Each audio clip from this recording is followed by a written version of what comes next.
For 2 decades, Africa has spoken in one voice, demanding justice, equity, and representation in the highest organ of global governance. This demand, however, continues to be ignored, deferred, or endlessly debated to the detriment of both Africa and the legitimacy of the United Nations itself.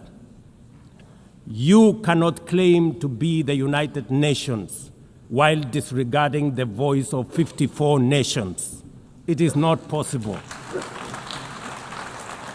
Africa is no longer willing to wait on the margins of global governance while decisions about peace, security, and development are made without our understanding, without our perspectives, and without our voice. Africa's exclusion is not only unacceptable, unfair, and grossly unjust, it also undermines the very credibility of the United Nations, this organization. Africa dominates most of the Security Council agenda, provides some of the largest contingents of UN peacekeeping forces, and bears the heaviest costs of instability. Yet we remain the only continent without a permanent seat at the main table where decisions about our destiny are made. Africa deserves, ladies and gentlemen, at the very least, 2 permanent seats with full rights, including the right to veto, and 2 additional non-permanent seats on the United Nations Security Council.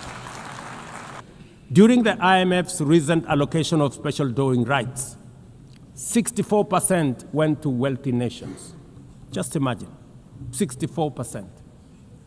With little need for liquidity support. They didn't need the money anyway, but they got 64%.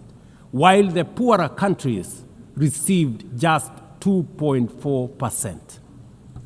What a disconnect. I have argued, and I say it again, that the current global financial architecture punishes poor countries with high interest rates and enormous conditionalities while rewarding rich nations with lower interest rates and softer lending rates. The Assembly will hear an address by His Excellency William Samoei Ruto, President of the Republic of Kenya and Commander-in-Chief of the Defense Forces.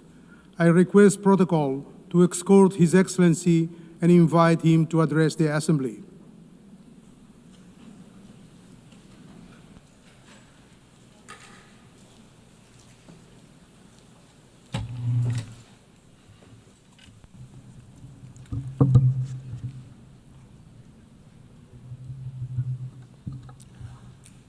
Madam President, the President of the 88th session of the UN General Assembly, Madam Annalena Baerbock, Secretary General of the United Nations, Antonio Guterres, Excellencies, Heads of State and Government, distinguished delegates, ladies and gentlemen. I congratulate you, Madam President, on your election to preside over the 80th session of the UN General Assembly. Madam President, you can count on Kenya's full support throughout your tenure as you steer the Assembly into the future. Ladies and gentlemen, 8 years ago, in the aftermath of the unprecedented global destruction and devastating war, the international community came together in hope. They created this organization, the United Nations, as a shield against the horrors of war, as a platform for dialogue, and as a bridge to a better, fairer, more secure global community. What is often forgotten or not mentioned today is that the United Nations grew out of the failure of the League of Nations that existed between 1919 and 1945. The League of Nations did not collapse for lack of good intentions or noble objectives. Formed at the end of the First World War and as part of the Treaty of Versailles, it was humanity's first attempt to build a permanent international organization to stop aggression and war and bring nations together. Its ambitions were to achieve collective global security, disarmament, peaceful dispute resolution, and cooperation on humanitarian and social issues. Despite these ideals, the League of Nations failed. The United States never joined, other great powers came and went, and without enforcement authority, its condemnation carried little weight. When Japan invaded Manchuria, when Italy marched into Ethiopia, and when Hitler openly defied its rules, the League stood by, helpless and powerless. By the late 1930s, its credibility had collapsed, and with the outbreak of the World War II, it was rendered irrelevant. Madam President, this history is both a lesson and a warning. Institutions rarely fail because they lack vision or ideals. More often, they drift into irrelevance when they do not adapt, when they hesitate to act, and when they lose legitimacy. To remain relevant, institutions must be reimagined, must be reformed, renewed, and aligned with emerging realities.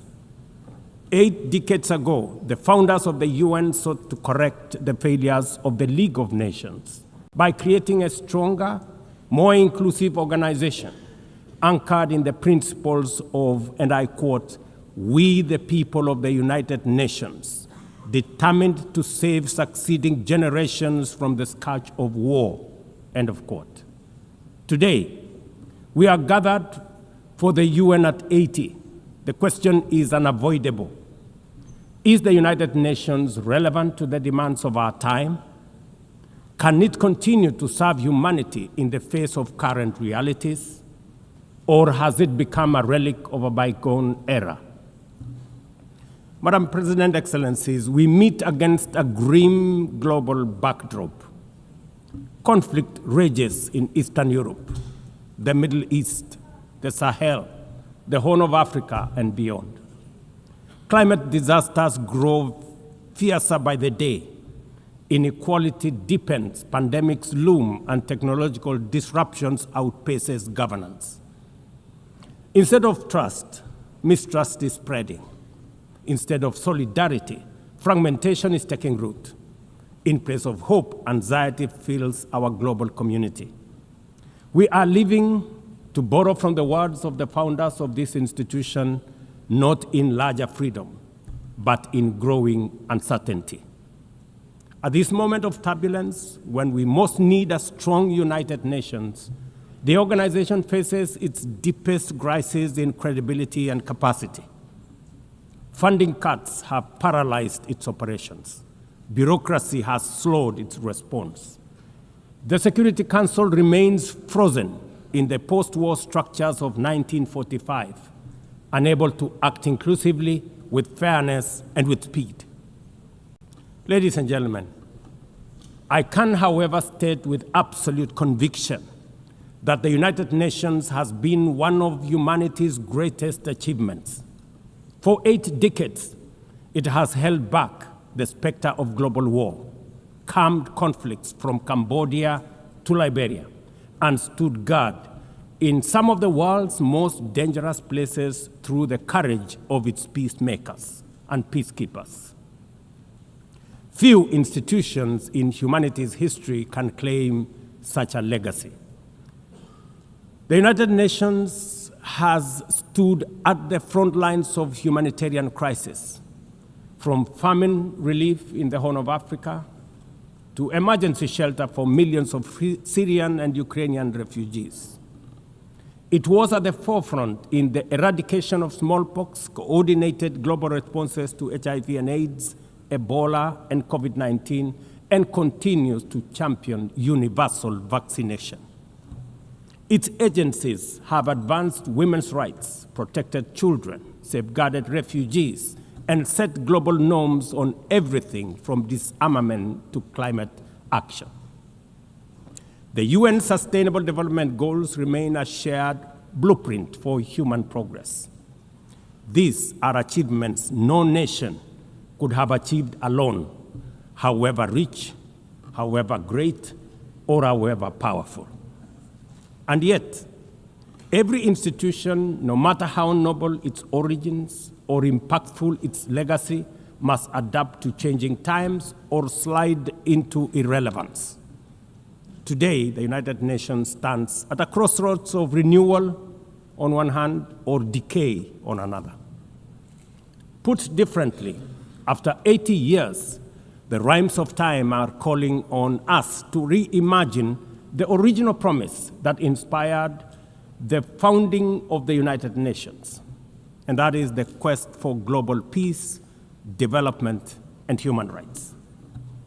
But this call must now be answered in a global context that is profoundly different from the post-war era in which the UN was conceived then. We would be denying the cold, hard truth if we say that the United Nations is delivering as it should. On peace and security, its voice is too often drowned by the rivalries of great powers, while some nations simply ignore its resolutions and do as they please. Too often, the UN's blue helmet, once a symbol of moral authority, no longer commands the same respect.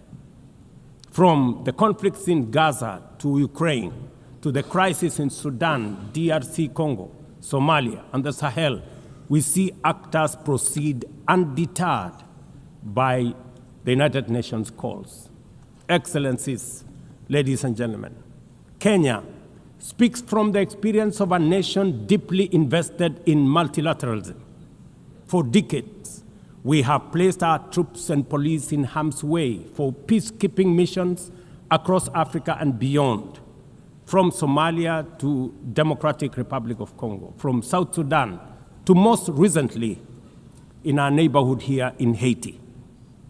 Over the past 15 months, we are proud to have led the multinational security support mission in Haiti, not because it has been easy, but because solidarity is the essence of the United Nations. Madam President, the mandate of the MSS mission is coming to an end in a few days. As the lead nation, allow me to briefly share our experiences, the successes and the challenges, as both a cautionary tale and a living lesson about the strengths and weaknesses of the current global security governance architecture.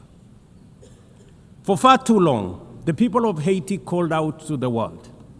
Too often, their pleas were met with silence, hesitation, or half measures.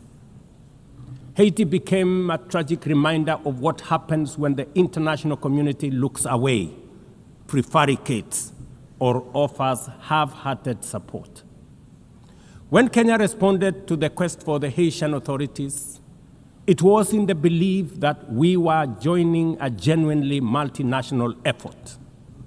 We welcomed and fully embraced Resolution 2699, by which the United Nations Security Council authorized the MSS with Kenya as the lead nation. Drawing on our decades of peace support operations, we stepped forward, stepped up, and deployed our officers to confront the rampant menace of gang violence in Port-au-Prince and its environs. Madam President, ladies and gentlemen, the mission has operated in a volatile environment under enormous constraints. It has been underfunded, under-equipped, and operated below 40% of its authorized personnel strength. Our police officers have valiantly shouldered responsibilities without the full logistical support that would accompany any mission sanctioned by the United Nations. Despite these challenges, and against all odds, the MSS has delivered results many thought were impossible. The presidential palace, once under siege from gangs, is today restored as the seat of government. The police headquarters and the police training center, once overrun by gangs, are now secure, with the academy resuming the training of new police officers, over 700 of whom graduated a few months ago. Schools, that have been shattered by violence have reopened with children back in class, learning and progressing. Roads once manned or blocked by gangs have now free-flowing traffic. Cases of kidnapping and extortion have reduced sharply. The airport and the seaport, once surrounded by gangs, are now abuzz with normal operations. Which begs the question, if so much could be achieved with limited resources and stretched personnel within just 15 months, what more could have been accomplished if the United Nations fraternity had truly acted together in solidarity with the people of Haiti? From this podium, I wish to assure all partners and actors that with the right personnel, adequate resources, appropriate equipment, and necessary logistics, Haiti's security can be restored.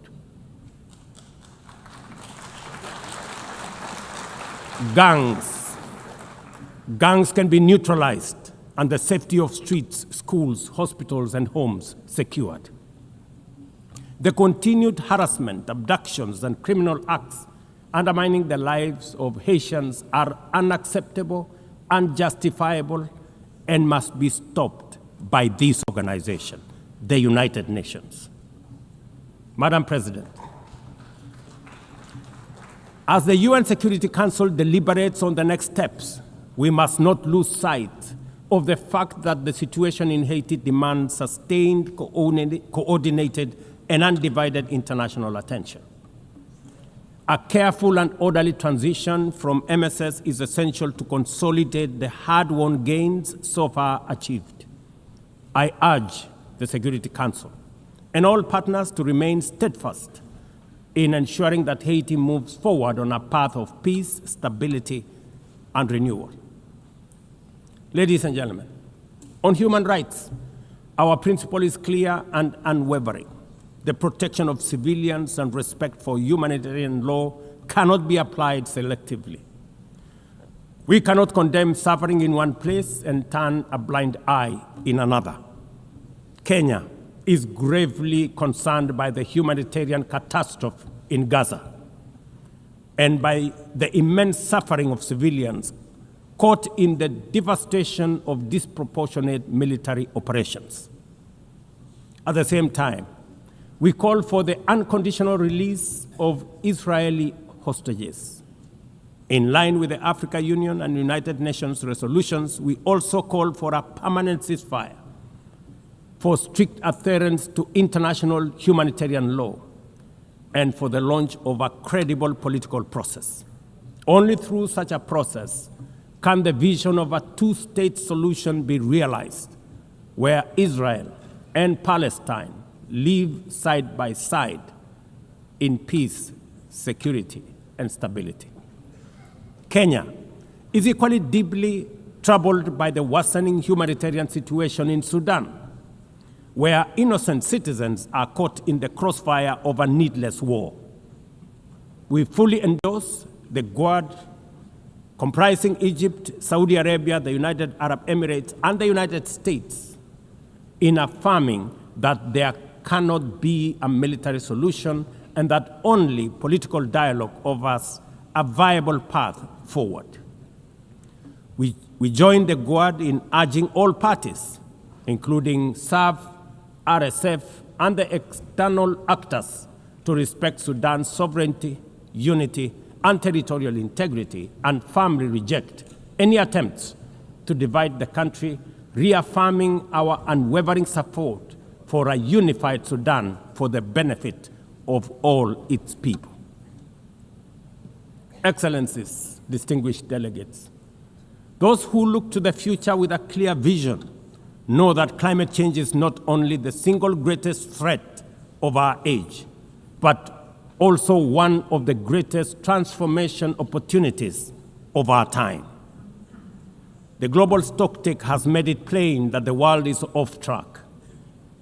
Current national determined contributions are steering us towards temperature rises far beyond any safe threshold. This is the difference between survival on one hand and devastation for millions across the world on the other. Kenya and Africa are not passive victims of this crisis.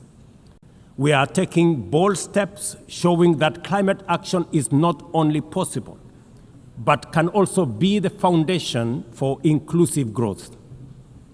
We are building a climate-resilient society by embedding adaptation into every sector, from agriculture and energy to infrastructure and livelihoods, to sustainable mining and artificial intelligence.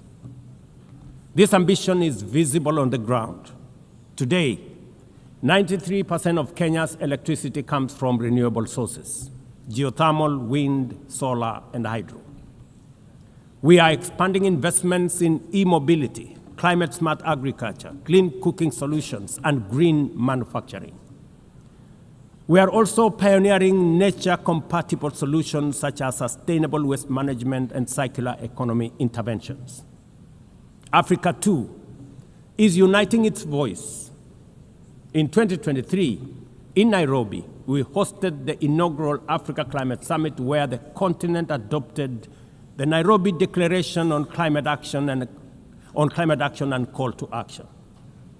Just 2 weeks ago, in Addis Ababa, Africa came together once more at the second Africa Climate Summit to reaffirm our commitment and strengthen our ambition for climate-positive growth.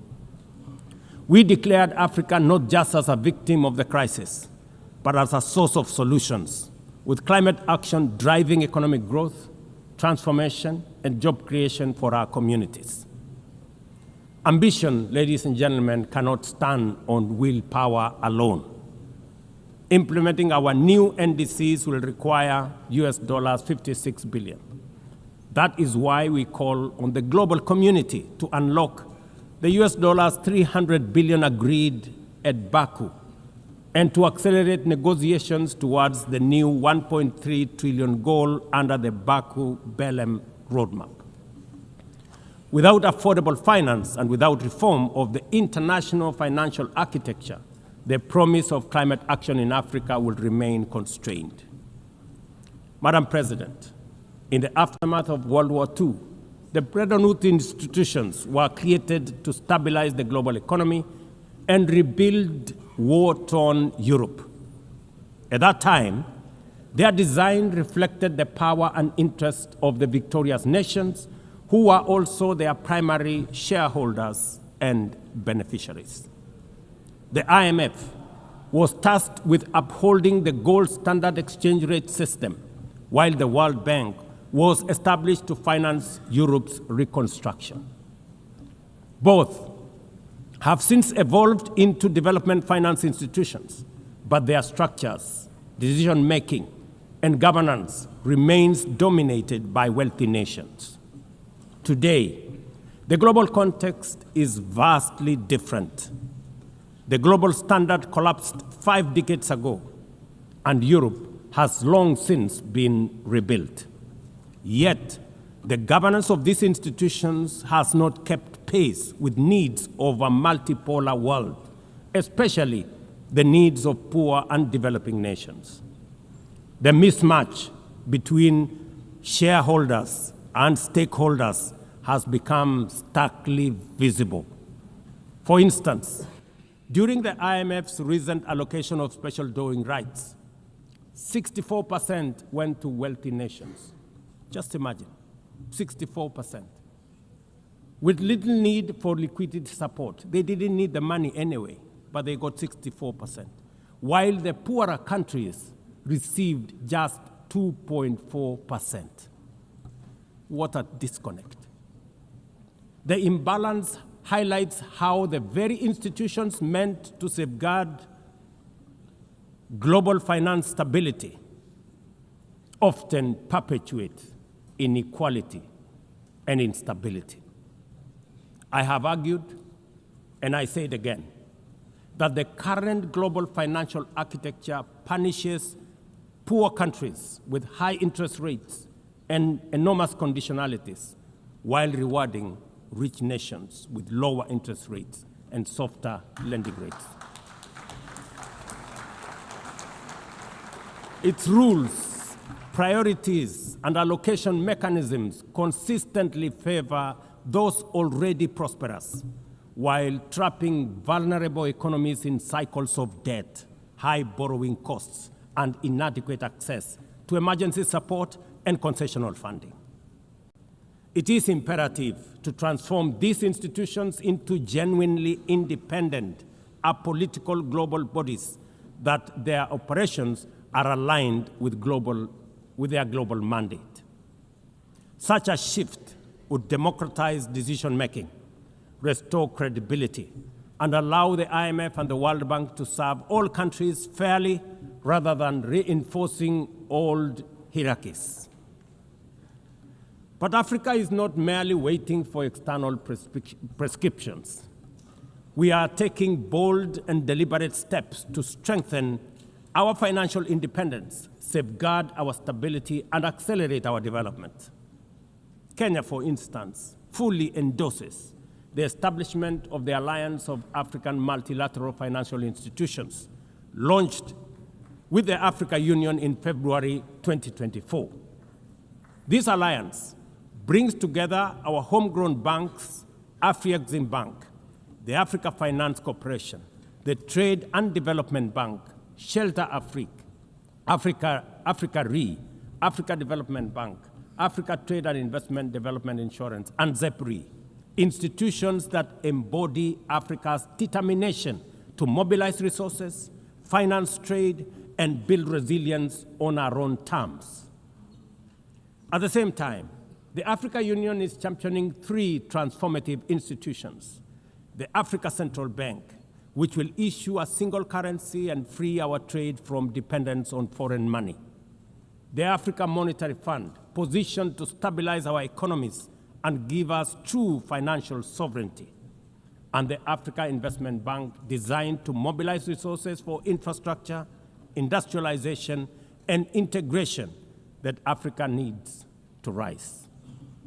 And to complete this vision, the Africa Credit Rating Agency, one that understands our realities, values our uniqueness, and tells our story with fairness and truth, has already been established. Excellencies, as we mark the 80th anniversary of the United Nations, Africa also marks 20 years since the Ezulwini Consensus and the Sirte Declaration, the 2 historic milestones that establishes the common African position on UN Security Council reforms. For 2 decades, Africa has spoken in one voice, demanding justice, equity, and representation in the highest organ of global governance. This demand, however, continues to be ignored, deferred, or endlessly debated to the detriment of both Africa and the legitimacy of the United Nations itself. You cannot claim to be the United Nations while disregarding the voice of 54 nations. It is not possible. Africa is no longer willing to wait on the margins of global governance while decisions about peace, security, and development are made without our understanding, without our perspectives, and without our voice. Africa's exclusion is not only unacceptable, unfair, and grossly unjust, it also undermines the very credibility of the United Nations, this organization. Africa dominates most of the Security Council agenda, provides some of the largest contingents of UN peacekeeping forces, and bears the heaviest costs of instability. Yet we remain the only continent without a permanent seat at the main table where decisions about our destiny are made. Africa deserves, ladies and gentlemen, at the very least, 2 permanent seats with full rights, including the right to veto, and 2 additional non-permanent seats on the United Nations Security Council. The world must understand that reforming the Security Council is not a favor to Africa or to anybody. It is a necessity for the United Nations' own survival. If the United Nations is to remain relevant in this century, it must reflect today's realities, not the post-war power arrangements of 1945. Madam President, despite the stated and evident weaknesses of the United Nations, it still remains humanity's best chance at global solidarity. No other institution has the universal legitimacy or convening power of the UN.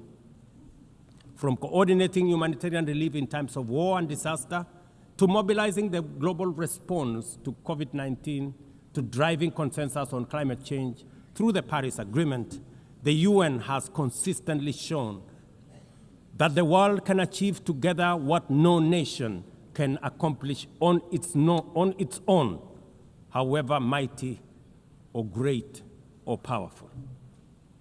As Doug Hammarskjöld, the UN Second Secretary General, once observed, and I quote, "The United Nations was not created to take humanity to heaven, but to save it from hell." End of quote. That mission is as urgent today as it was 8 decades ago. At a time when conflicts are multiplying, when climate change threatens every economy, and when inequality is widening, the need for a functioning, credible, effective, and a multilateral system has never been greater. It is through the UN that nations have pooled resources to vaccinate billions of children, to protect refugees from through the work of the UNHCR, and to keep the peace in more than 70 missions across the world. Without the UN, these achievements, modest though they may sometimes seem, would not have been possible. That is why we must resist the temptation to give up on the UN or abandon it. We must make it fit for purpose, reform its structures, strengthen its mandate, and ensure its decisions reflect today's realities rather than the geopolitical map of a bygone era. As one of the hosts of the UN headquarters and the only one in the Global South, Kenya stands ready to do its part to enable the organization to go through this phase of renewal successfully as envisaged by the Secretary General under UN 80 reforms. In conclusion, Madam President, ladies and gentlemen, the 80th anniversary of the United Nations must be more than a commemoration. It must be a turning point for the organization. Let us seize this moment to reimagine and rebuild the UN into a body that commands legitimacy, responds with speed, and delivers justice for all. I thank you, and God bless you. On behalf of the Assembly, I wish to thank the President of the Republic of Kenya and Commander-in-Chief of the Defense Forces. Do you want to watch more videos like this one? If yes, subscribe to our channel and press the bell icon next to it. We have decided to bring videos on something nobody talks about: African politics, economy, and increasing power. Thanks for watching, and until the next video, stay tuned. Tell us what you think in the comment section. Like and share the video, and subscribe so that you don't miss any of our African videos. It's the best way to support us.